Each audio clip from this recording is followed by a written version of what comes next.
Hey y'all, welcome back to Bedtime Noir. Tonight I'm going to be sharing a selection with you from a book called Outlaw Ballads by Brian Townsley. It's a book of short stories and it's about Detective Sonny Haynes, who is one of my very favorite new detectives.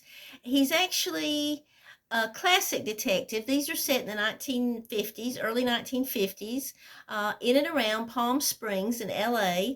And I'm a fan of classic noir, and that's what these stories are like, classic noir, pulp fiction.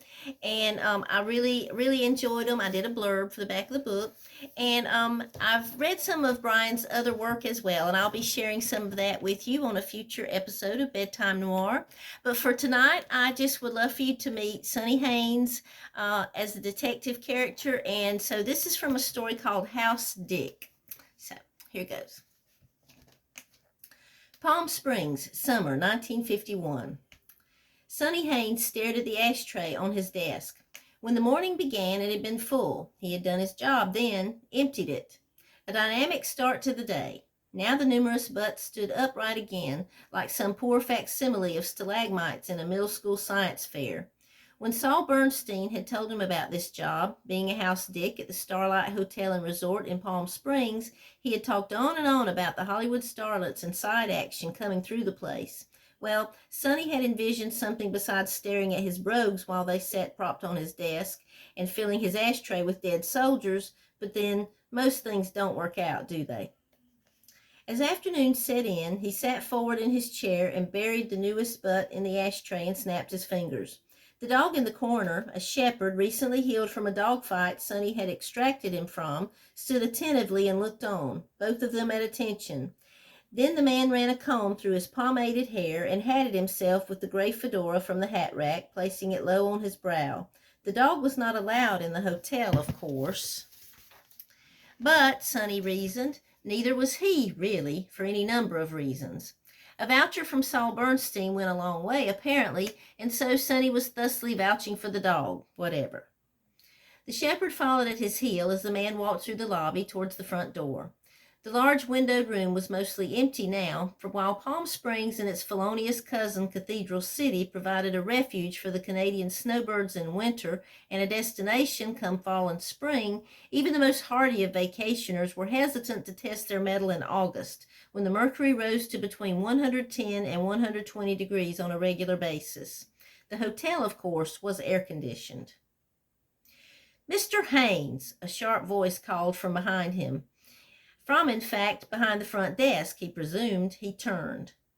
"You know that we do not allow pets on the premises. My understanding is that you have been apprised of this, and yet you continue to bring along that dog of yours," the voice continued. The voice belonged to a lady in a maroon suit jacket whose name tag claimed Wanda, supervisor. She was a handsome woman with sky blue eyes and a nose relatively attractive when not being flared, although those times seemed in limited supply. In short, a lady who was comely only in the most unguarded of moments.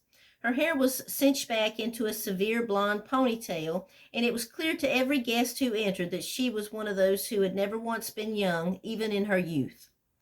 Sonny walked to the desk, slowly, not answering. The dog followed at his heels and sat and looked up in expectation, panting when Sonny stopped. Sonny placed his tattooed hands on the marble desk and removed his hat, crown down, upon the flat surface. He looked skyward as if for guidance. It was the same marble, he knew she was thinking, that Rita Hayworth and Barbara Stanwyck had fingered as they had checked into the resort in past years. He was sure that he was disrespecting it by simply making himself comfortable. "Wanda," Sonny said, and half smiled, "the dog is not your concern. I saved the dog's life, and, because of that, he has adopted me. I haven't even named him. You and I can both see," and he turned here, towards the animal, "that he is a him because he has a dick. When my daughter does name him, I'll be sure to let you know, since I can see that that is important to you.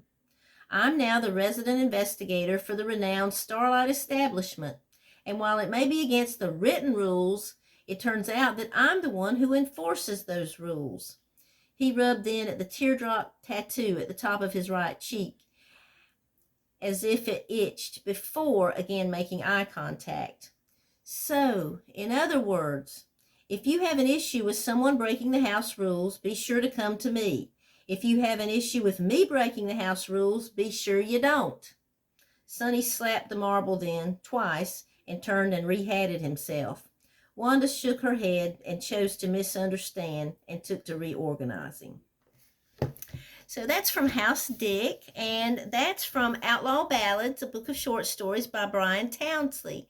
And like I said, I'll be back again sharing some more of Brian's work later. And thank you for tuning in, and we'll see you at the next Bedtime Noir.